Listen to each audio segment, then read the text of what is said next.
Hello everyone and welcome back to Park Fame. I am Veda Kane and unfortunately I am alone today.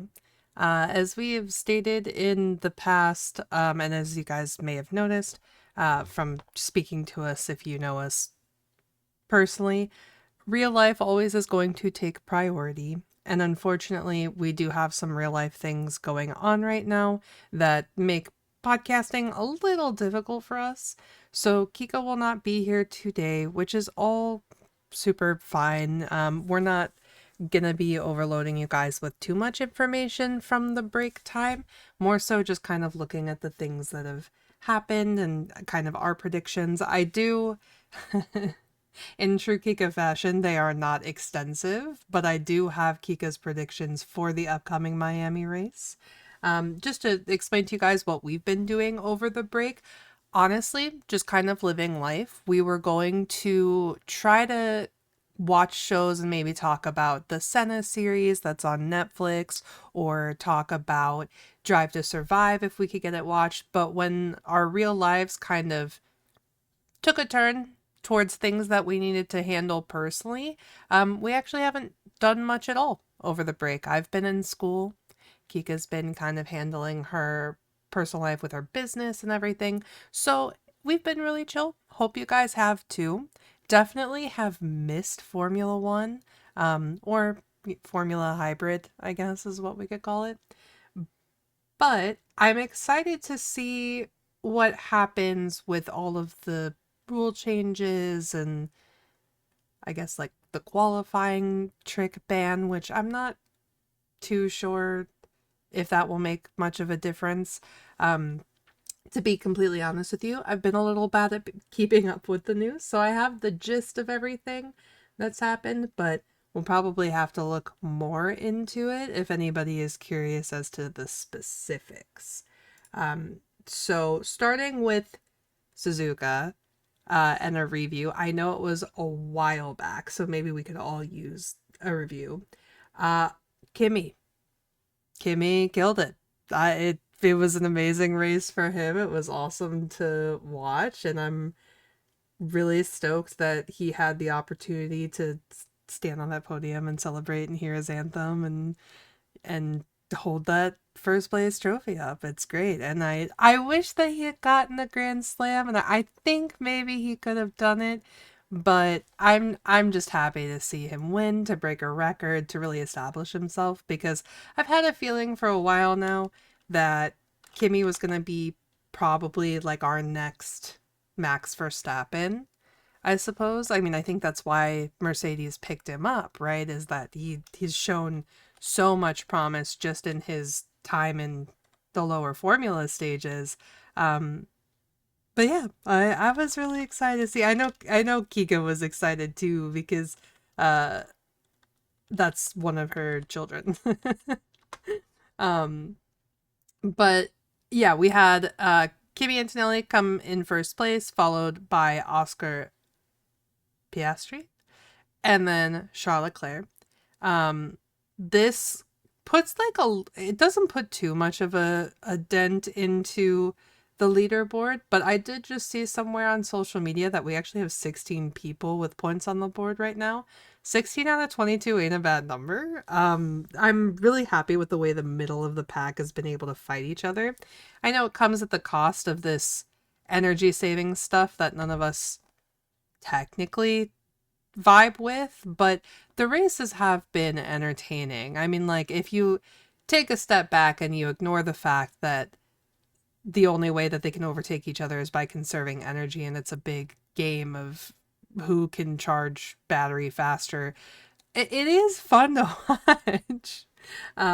So much so, some of you may be doing what I'm doing for the upcoming Miami race and going to see it in IMAX, which is I had never really thought that I would be going to see Formula One in IMAX unless it was like the movie, or maybe if they made, another like historical rival film like Rush. But like that, it's insane to me that it's a thing. And of course, I was like, I have to go at least once.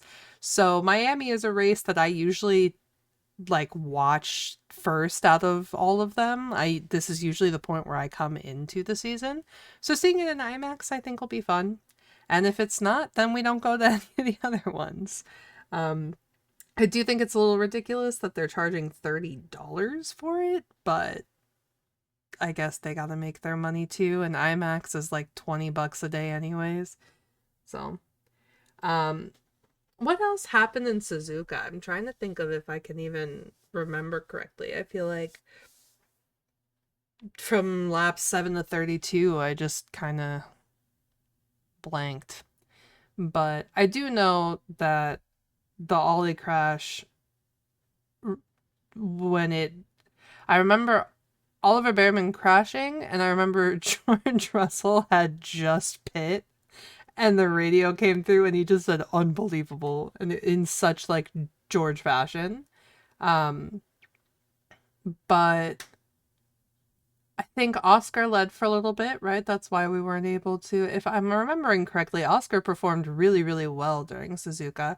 I probably should have looked at the highlights before getting on here to talk to you guys, but Suzuka was so long ago. I feel like we're all just kind of looking forward to Mercedes and Ferrari and their heated rivalry that they have going on coming to a head in Miami, because I know that we have some changes within both cars, I believe, whether that be due to the FIA's new standards or it's just due to developing the car.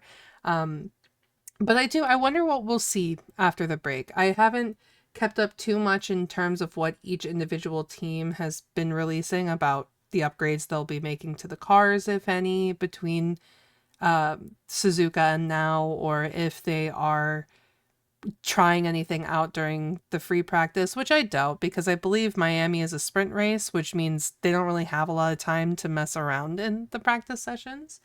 But I'm super interested to see. I kind of still have this feeling that Mercedes will be on top with little to no competition. But if Ferrari can bring enough, if they can manage to put themselves up there, I think with his qualifying time, Charles might be able to give them a really, really hard time. I still think Mercedes cracked the code. I think it's a George Russell year, as much as that pains me to say. I'd love for it to be a Kimi year, but I think if it comes to the fact of like having to favor a driver for the title, they're probably going to give Kimi the old, like, you have so many years to win one. George has been in this, let him take this one. In an ideal world, I think maybe they would let them race and we would have a Mercedes champion regardless of which one it is, so just let them have it out. But I think Mercedes is a little scarred from the Nico Lewis era, and I don't blame them, because if you come in as childhood friends and you get ripped apart by the rivalry for gunning for a title, I can't imagine, if you don't have any like true loyalty to each other aside from the team, what that does to a relationship. And I would assume that you want your drivers to maintain a pretty good relationship, and team orders feel like a really quick way to kind of dissolve that. So hopefully they do let them race, and I hope that George and Kimi both see this as they've been given the chance to prove themselves in a car, and there's no like expectations on either side of them. You know, Kimi doesn't expect to be favored due to his ability to become like the youngest world champ, which I think he would be if he won this year. And then, you know, of course, George doesn't expect anything in terms of his seniority. I think if that is the case, we could have a really, really cool battle between the Mercedes drivers, and this could be at least entertaining in the sense of like kind of like last year where we had Oscar and Lando and eventually Max battling it out, and it was like it was like allowed but not allowed, questionable things for sure, but they still did let them race, and that made it at least entertaining for us to watch the front of the pack, because we did get to see the two of them racing each other. And then when Max came in, it got a whole lot more entertaining because everything just seemed to be like all the planets aligned for him, and it seemed like he really had a chance. But I hope that's kind of the route that we get with Mercedes.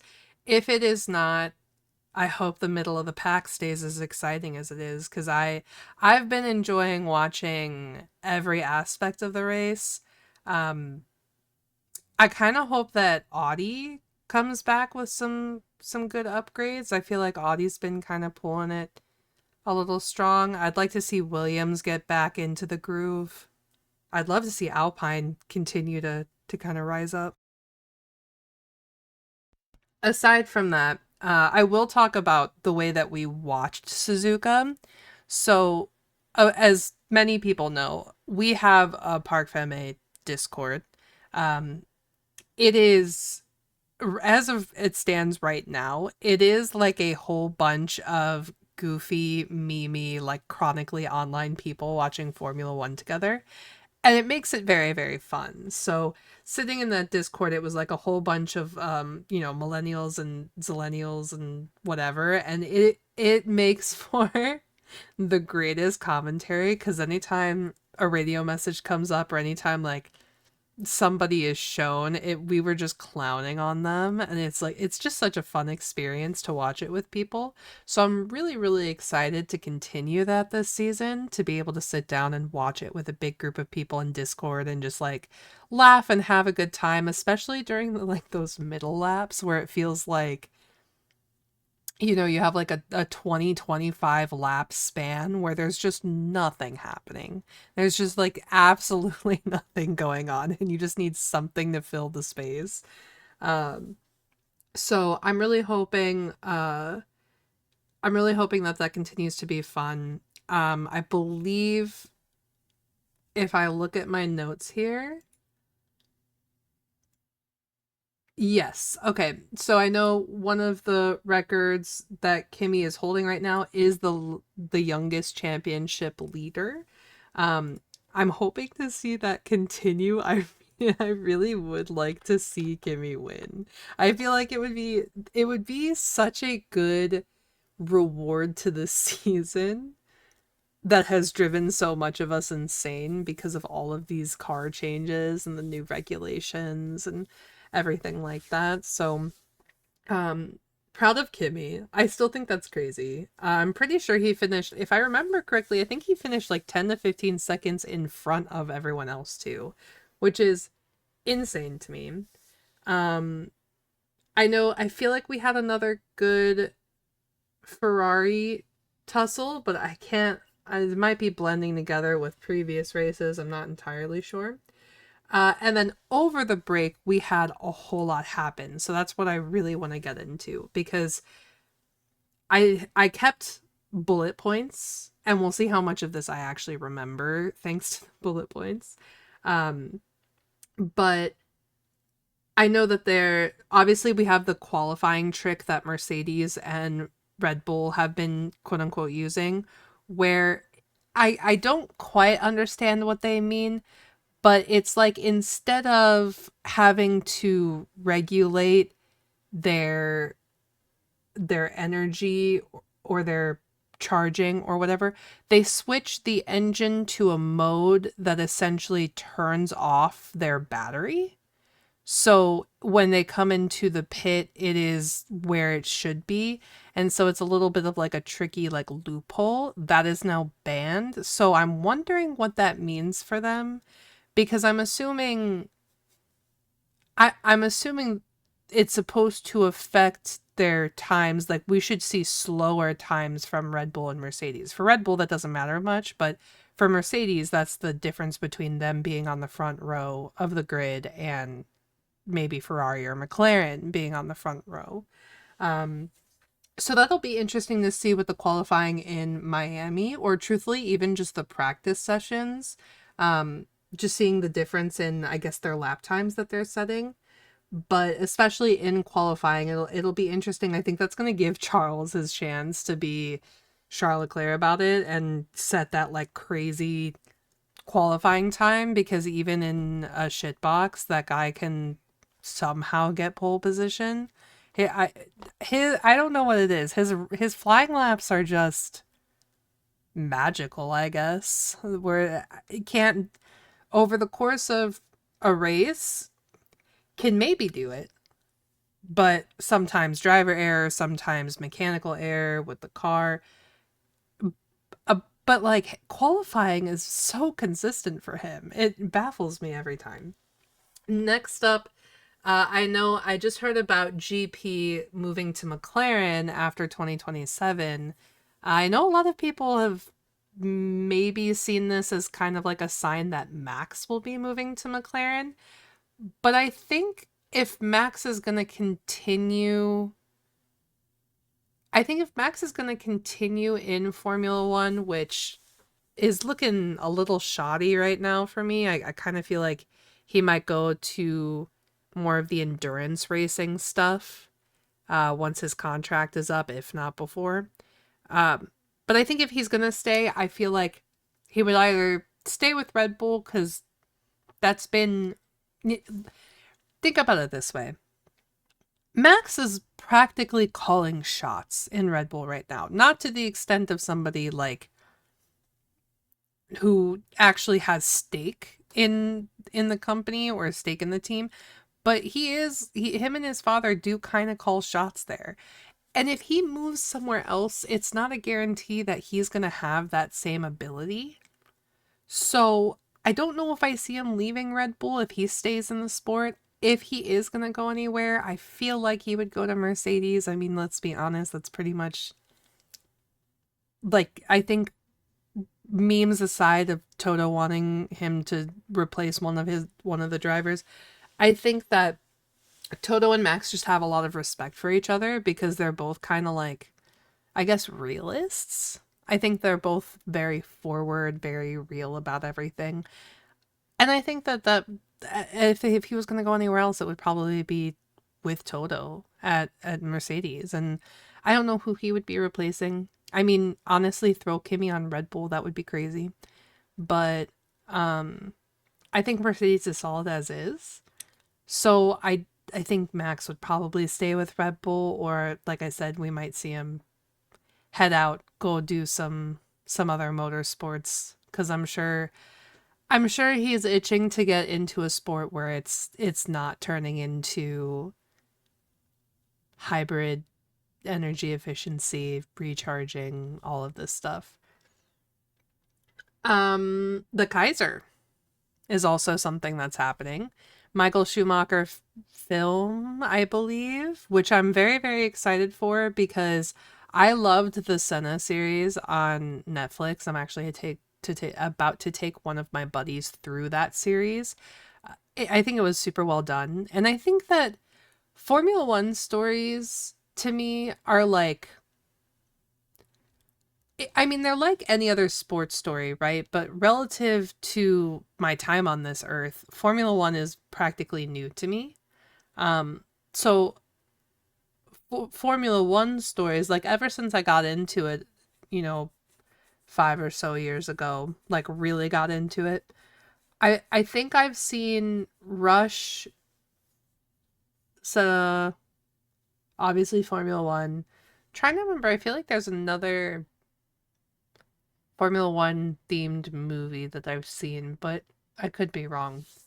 But all these movies that I've seen, there's just something about them, and I mean, maybe it's relatability because I like cars. Maybe it's, just because I do find this sport interesting more so than football or baseball or hockey or whatever. But there's something about the stories in Formula One that feel like, how did this happen? And I think that's why I like the sport in general, is because it seems, some of the stuff seems like it's so scripted. Max's comeback last year, that felt so scripted. How did everything align perfectly for him like that? Senna's entire career, to an extent, almost feels like, how do you come in and mess stuff up to the point of becoming the GOAT, the top guy, and just being recognized for that span of your career. And I don't know, it's like these underlying plot lines that exist within their lives are obviously just their lives, but like they make for such good stories, and that always fascinates me. Especially because you would think like growing up and doing something with all of your spare time, like karting and getting into, Formula 4 and whatever you may have it, you would think that that would be pretty straightforward and boring, but there's always something else that goes on that like contributes to like their character or whatever. And so I really, really like them. I'm excited for the Michael Schumacher film, especially. Um, I don't think I know too much about his early career, just his career when he started winning a whole bunch, which might have been right away. I actually don't know too much about Shumi, but I am excited for it. I, of course, will be going to see it. I'm sure this will be another one that Kika flies up or I fly down so that we can go together. But that is, again, it's called The Kaiser, I believe. And I think the release date has been, I believe it hasn't been released. Only the trailer. So if you haven't seen the trailer, go check it out. It does look like it's going to be pretty cool. I'm excited. I believe it's about Shumi's debut. I don't know how far. I don't know if it's like an overarching career thing or if it's about a specific, race or championship that he won or anything like that. But regardless, we're getting a Schumacher film, and that is sick. Moving on, there is a rule change that I have just heard about recently that is like a response to Oliver Behrman's crash in Suzuka and just essentially like general annoyance from the energy saving requirement. But if you guys can recall his crash in Suzuka, essentially the crash happened because when drivers need to conserve energy, they have to go slow around these turns, right? And so if any car has gone into overtake mode or is using energy to try to pass them, it is a large difference. And I mean, you go from avoiding a car that's velocity is relatively close to yours to one that's vastly different. And because of that, you have to react very quickly. You can lose control very quickly. So it is dangerous. And I understand why they would want to change the energy saving requirements to prevent things like this, because all these crashes looked bad and it could have been bad and the next one could be worse. So it does make sense to me, and I hope that maybe with the changing of the requirements we see a little more content vibes from the drivers. If we don't, I guess that's an argument for another day. But if we do, I think it'll make watching the races a little better because it's hard to enjoy it. Even if they are entertaining, it's hard to enjoy it when the drivers aren't enjoying it. And in the long term, I think that there are a lot of unhappy drivers, and you can see that in the way that they celebrate, in the way that they interview, and I don't know, it makes the sport. It's kind of like you're watching somebody do what they love, and if they stop loving it, it stops being fun to watch. Moving on, the Max retirement buzz. I know we covered this already, but it has been a little more relevant relative to when I'm recording this. Just a couple days ago, I think I saw that a lot of people were talking about how GP leaving might not be a sign of Max moving to McLaren, but might in fact be a sign of Max being done. I'm not sure. I mean, if he's anything like his dad, he's going to be in motorsports forever. But who knows how long Formula One will be part of that. I know he has said in the past that he would like to round it out with 5 championships. So I think he might stay until he gets the vibe that he's not going to get a 5th championship. And then we may see him bow out. Zach Brown also recently, I think straight up in a vocal interview, said that he wants to get like that he thinks it's time for us as a sport to get rid of AB teams. For the first time, I agree with Zach Brown. And I can't believe I'm saying it because he's not my favorite person in the world. I think sister teams are kind of silly. I understand junior programs. I understand having, a kid in karting being sponsored by Red Bull, being brought all the way through Formula 432, all the way into Formula 1. I get all that. I understand all of that. But I think that having a junior team seems has always seemed to me a little silly. Especially when you think about the fact if it was like we have 10 teams and we have 5 manufacturers, they all have a junior team, sure. But when you have some teams that have junior teams and some that don't, and like it brings into question things like how much is being, you know, how much of the junior team aiding the big sister team in some way, shape, or form is leading to high points. How like all of the drama around like driver swapping within the big and little sister teams.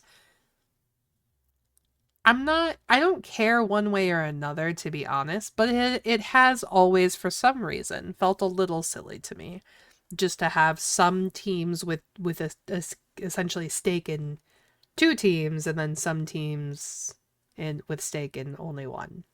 Um, and I also think it's like there's something to me about take like I almost called them Toro Rosso. Take Racing Bulls, for example. Say take V-Carb, for example. It feels weird to me to have a team where you basically say, okay, here you go, you have a seat in Formula One, prove yourself in this car that we're obviously making bad compared to the big sister car. And I mean, yes, I know that V-Carb, back when they were Toro Rosso, I believe, won a race before Red Bull did. So I know it's possible to outperform or whatever. But it just like, there's something weird about the concept of telling somebody you're not good enough to be on our big league team. So why don't you go ahead and sit with the small guys for now? And we'll figure out what to do with you later. It always has been a strange concept to me. But he's been very vocal about it. He thinks that it's time to get that stuff out of there. And I don't I guess I shouldn't say that I agree with him, but I think it's an interesting point to raise that I don't necessarily disagree with. um Lastly, I think the only other bit of news that I have on the top of my brain is that we do have an extended practice session for Miami. I have to figure that that's due to the break and all of the changes that have been made across the cars. That's what I would assume, anyways. But we do. We have 90 minutes for Miami. Um, and I believe again, I have to assume that the other reason is because Miami is a sprint weekend, so we only get one practice session. So it's a lot of changes to not give them their typical 3 hours of practice over the course of the weekend. And I believe that will still, I think all 90 minutes will still be publicly put out there. So we could get an idea of what the cars look like before we head into qualifying. I don't think I'll watch it. If we're being honest, I'll probably just pop in for the sprint race. But it'll be fun to see where the cars are now versus where they were during the practice sessions of Suzuka. I'm kind of hoping that we get like a shocker. Like, what if we just get like a super competitive Alpine right out of the gate? I feel like it'll go in with Kika's predictions too, because for Miami, I am predicting a Oscar Piastri win. And I am predicting another Kimi. I think he'll keep the championship lead. I think we'll get a Kimi podium. And I think possibly we could get a Leclerc podium. But I think I want to say Oscar's going to take it. I feel like he's been, at this point, he's been kind of like he's been making his presence known, and I feel like he's very excited to get back in there because he was, kind of benched for the first couple of races. So I think he's got the hunger right now, and I think if anybody can make that McLaren out of the two of them, if someone's going to make that McLaren work for Miami, I think it's going to be Oscar. Kika's predictions, of course, is Franco Colapinto is going to take pole.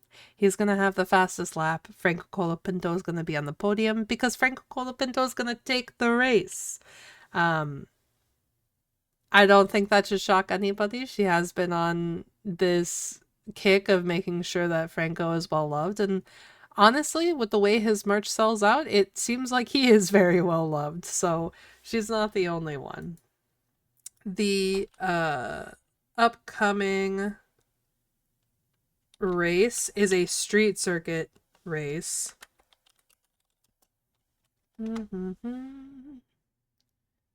I believe. Is it not?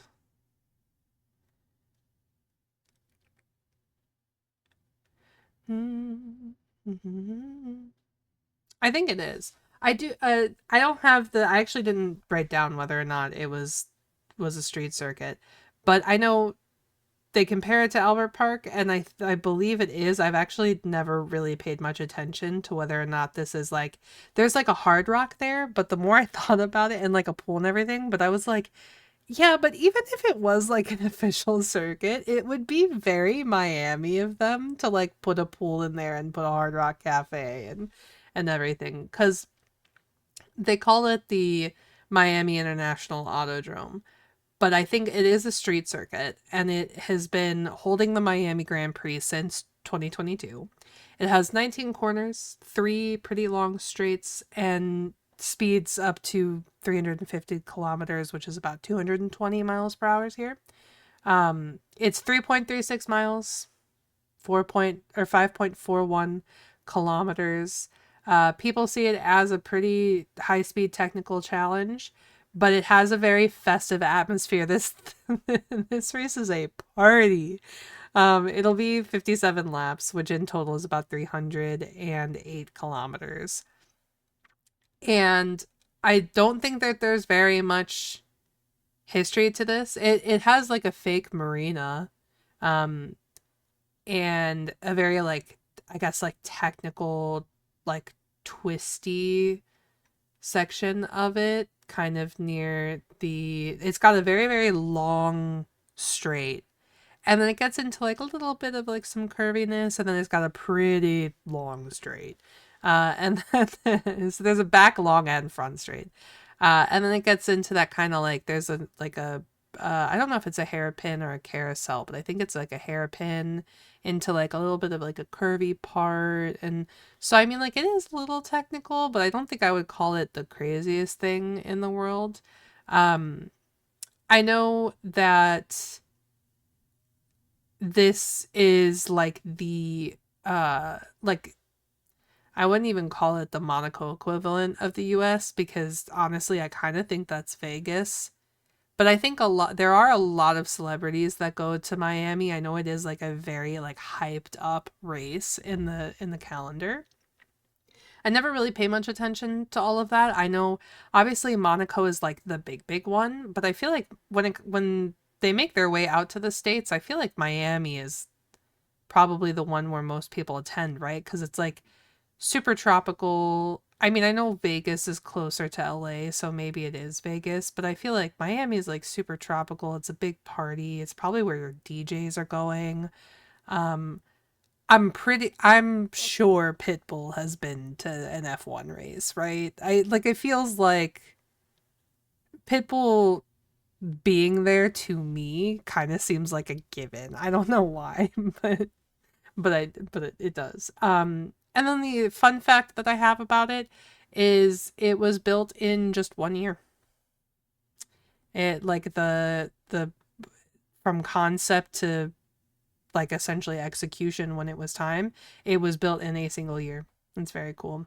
Honestly, the circuit itself does look really cool. It's got like I love the runoff, like the big runoff where it's got like the palm trees and it just says Miami. It's like I Miami Miami always gives me like, hey, it's time to party, but also it's a retirement area, so like keep your noise to a minimum. And the track somehow also feels like it gives that vibe.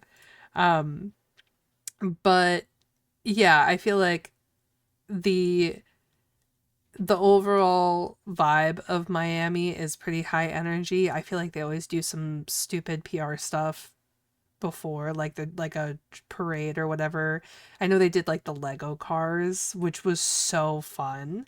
So I hope we get something like that again. I just hope that it's a fun race in general to get us back into the sport, because I know a lot of us have been and like we've been entertained by the races, but I don't know that any of us feel that we're actually seeing races. I feel like it's more like we're seeing very fun battles between the drivers, but the reason behind them feels very lame to have to charge energy and use it. I mean, like, don't get me wrong. Every time that I see the two Ferraris about to touch because they're overtaking each other, I am so in it. I'm so invested into the battle. But then at the end of the race, all I can think about is just that it's not like about speed and technique and anything anymore. It's just about who can conserve and use their energy in the best. It feels way more video game esque than it does like actual like driving skill. And I think that upsets me a little bit. If this is the future of Formula One, your girl might be swapping main motorsports. I'll still chime in on Formula One maybe, but I don't know how long I'll stick around. I've always appreciated Formula One because of the cars, because of how innovative and how cool they are.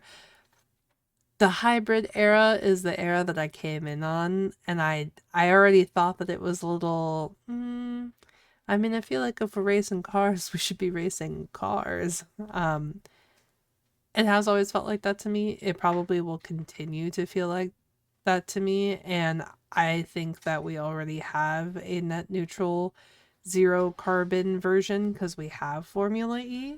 So I don't know why we're trying to get a second one in here. I don't know why we can't just find an answer to being more efficient with our fuel in the way that the fuel is made. I don't know if we could maybe kind of switch over to like, hey, we can still use gasoline, but let's find a way to make sure it burns a little better, or like maybe biodegradable fuel could be a thing. I just wish we didn't get rid of half of the combustion. um that being said, I will give you guys the final segment here where we'll talk about the fantasy standings right now, and then ba, ba, ba, ba, ba, ba. Suzuka. Okay, Suzuka. Looking at it as I forgot that Kimmy got pulled too. So he did so well. So looking at the Suzuka Grand Prix and where me and Kika stand after it, Kika's drivers killed it. Also, her team she had pretty much killed it. Um, but the points didn't differ as much as I guess we thought they would. At the end, I know we were talking about how we might need to do a swap, but it's really hard to tell, which is why we're waiting till the summer to see if we need to do a driver swap or a team swap or something. I've been thinking I'll give her Haas because we've been splitting the teams as of right now. But if I were to give her Haas, that is like an extra, you know, I believe they did pretty good in China, so that they'll get her a few more points, take some away from me, etc., etc. But as it stands right now for Suzuka, we ended with 180 driver points for me, 102 driver points for Kika, 84 constructor points for Kika, and 103 for me. So despite the fact that she has some really good, she's got Mercedes and obviously they're killing it right now. But she's also got George Russell and Lando Norris and Lewis Hamilton, where I have Kimi Antonelli and Oscar Piastri and Charles Leclerc. So my drivers just ended up doing a little better in Japan. I know she wants Kimi. I don't think I'm going to give her Kimi, but we'll see what happens. As it stands right now, our total points, I'm at 904. She is at 679. I think if we go 2 more races where I'm getting 100 points over her, we'll probably talk about doing a driver swap. But as it stands right now, there's still plenty of room to catch up. I mean, one race of all of my people doing bad or being DNF'd or anything like that, and she's caught up. So we'll see what happens. Hopefully she can chip away. We can get it back on more even footing, because it's way more fun when you are head-to-head fighting. Other than that, it's going to be a little bit of a shorter episode just because I don't have my co-host here to banter with. Hopefully we see her back next week, and if we don't, we just wish her a speedy recovery from the stress of life. I hope you guys enjoy your Miami Grand Prix. If you need the dates, let me get them for you. Miami Grand Prix.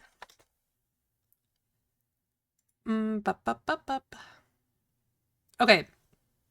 Of course, as usual, everything will be in Central Standard Time. We're going to have one practice session. That is going to be on May 1st, which is this upcoming Friday at 11 a.m. CST. That will be followed by the sprint qualifying, which will be at 3:30 p.m. And that is, again, Central Standard. The sprint race will then be on Saturday, May 2nd, and that will be at 11 a.m.